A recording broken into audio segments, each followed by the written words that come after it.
today's episode, we're looking at how I built the Osgiliath display board for my battle company. Recently, I put a post up on Facebook asking if people would actually be interested in me showing how I've actually made this. Got quite good feedback from everyone, so I decided, right, I'll get cracked on and do the video. The video is not actually going to be a tutorial as such, it's more a case of like a follow along. I'll describe in the video what processes I've used in certain areas and stuff, but it's going to be more the case of take what you want from it. It's not a set thing of this is how you must do it, you just do it as pick the bits that you want really.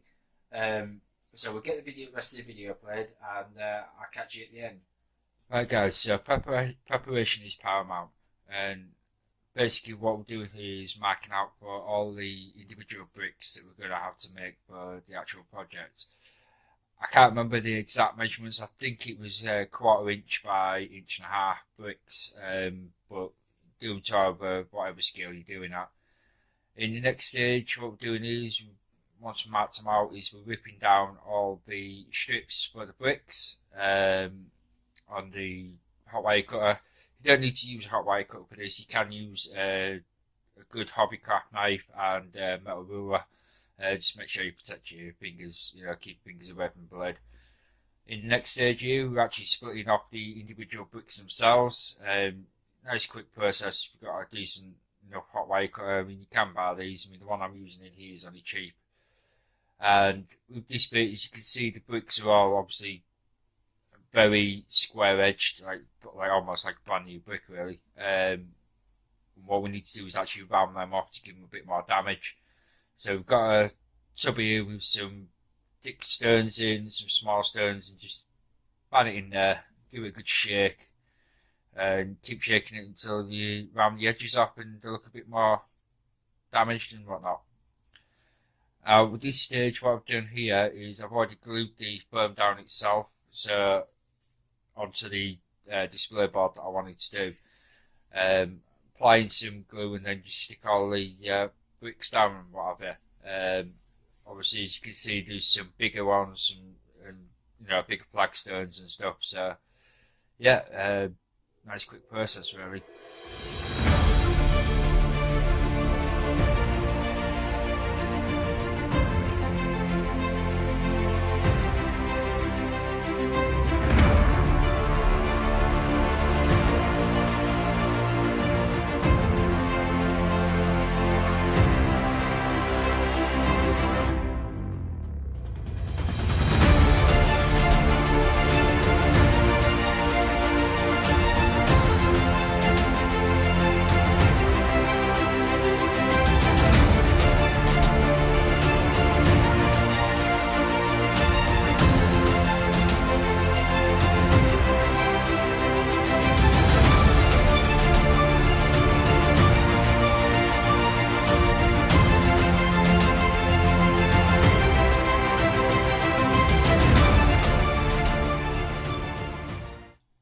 What I've done with this stage here is I decided I wanted to do a step down, so I actually cut a piece away and then just applying some of the bigger flagstones down to give it that step.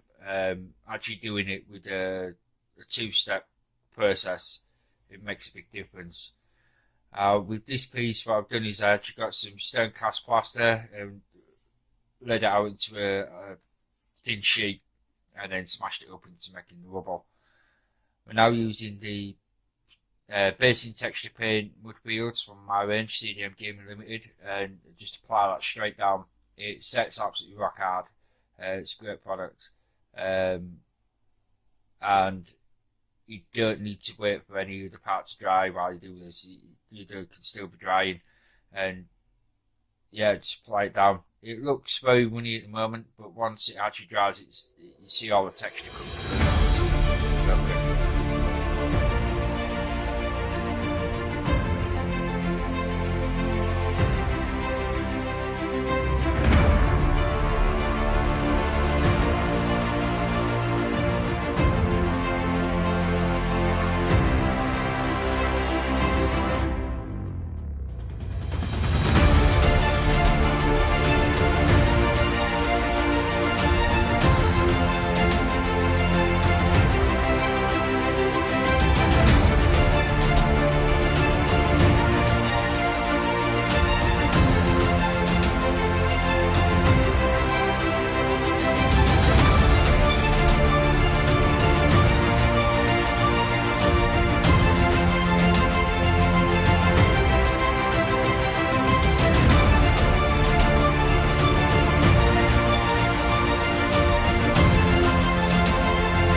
Once we've got the basic texture paint down, just adding some more broken up flagstones and that, and just to give it some more character.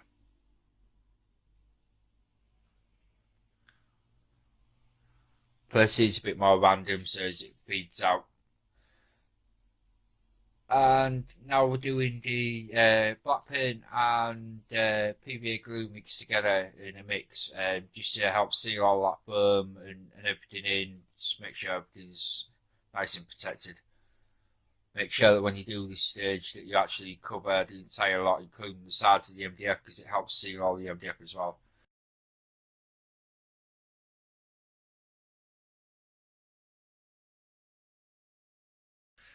What I've done here is I've already painted the basing colours down onto the floor itself, just so that whilst I'm building up the walls, it helps if there's any gaps, rather than having to try and hide the gaps from building it all together. Do that part first, and then you can build the walls up on top of that. As you can see, we've laid 3 stones out just so we can sort of work out roughly where the curvature of the stairs is going to be, and continue to build the walls up. I found best to do this in like 3 rows, bricks high maximum, and then leave them to dry and then build them up again until you get them finished. And now what we're doing is actually just chipping away all the bricks and stuff, just to give it some more damage and make it look a bit more realistic.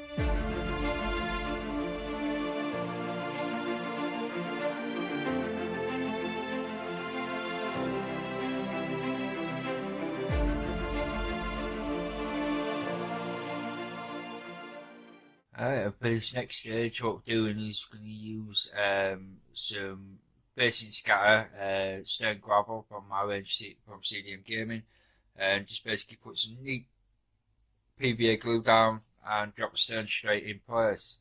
Just make sure that when you do it, you actually do it where you would expect rubble to be from fallen debris and stuff like that. So.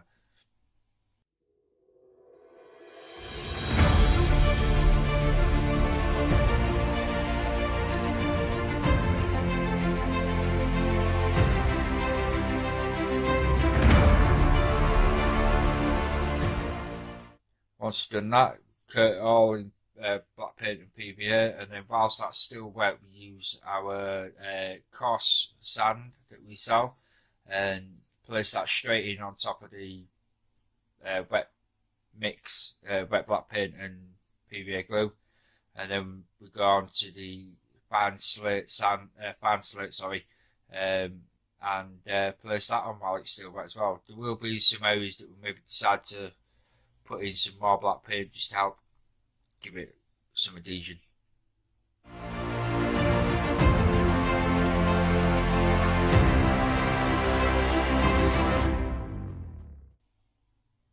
Once we've done that, I actually coated the whole thing in a very sandy paint as base coat, and then we've gone on to the neutral grey from Vallejo range and do this as a heavy dry brush. So we take some paint off, but not a lot of paint comes off the brush. We actually give it a really heavy dry brush over the top to give it its base colour.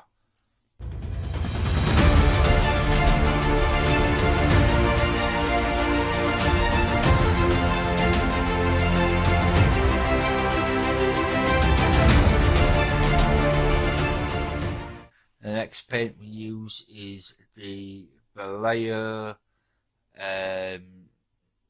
light grey, and we give this a heavy dry brush again, but each step we actually take more and more paint off the brush.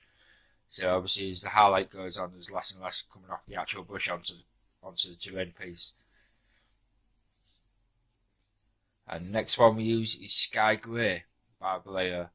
This one is literally more or less a dry brush now, taking as much paint off the brush itself, and go over the whole piece.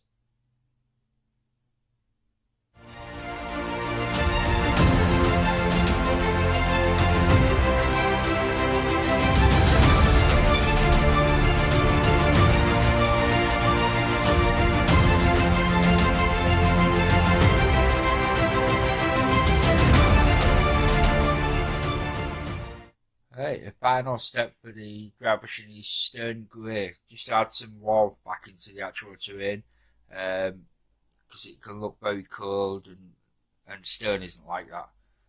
And then finally, once we've done that, we can move on to Nulling Oil by GW, and basically wash the entire piece down in black wash.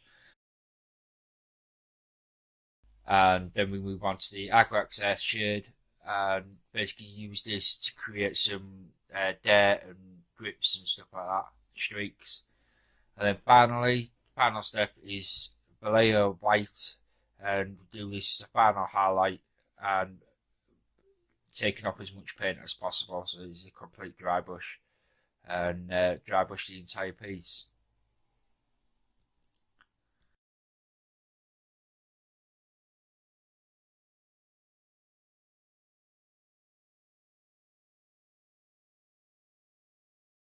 Now we'll move on to our grass tufts, and we've got some different selections of 2mm and 4mm in a range of different colours, and just dot these around, put them, just dab a glue on, and yeah, just dot them around where we think there'll be a bit of overgrowth of grasses coming through and stuff, just to finally finish it off.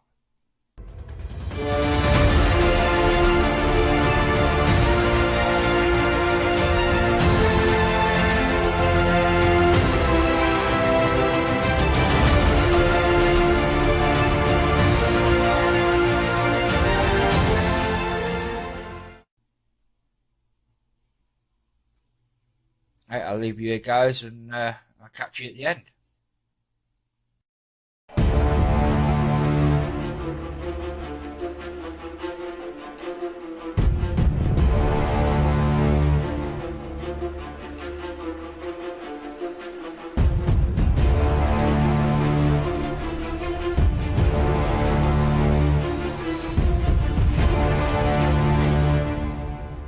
So there we have it, guys. Osgiliath display board all finished up. One more thing that I'd like to do to just sculpt my own trees on the lower portion, but we'll come to that at a later date. If you like this video, give us a like, share, and subscribe if you haven't already, and click the little notification bell. If you leave a comment in the bottom, if there's any more particular style of videos that you'd like me to do, just generate some ideas, or if anybody's looking for any tips on anything, if you let us know in the comments, and we'll see what we can do. Yeah, so until next episode, I'll see you guys again. Thanks for watching.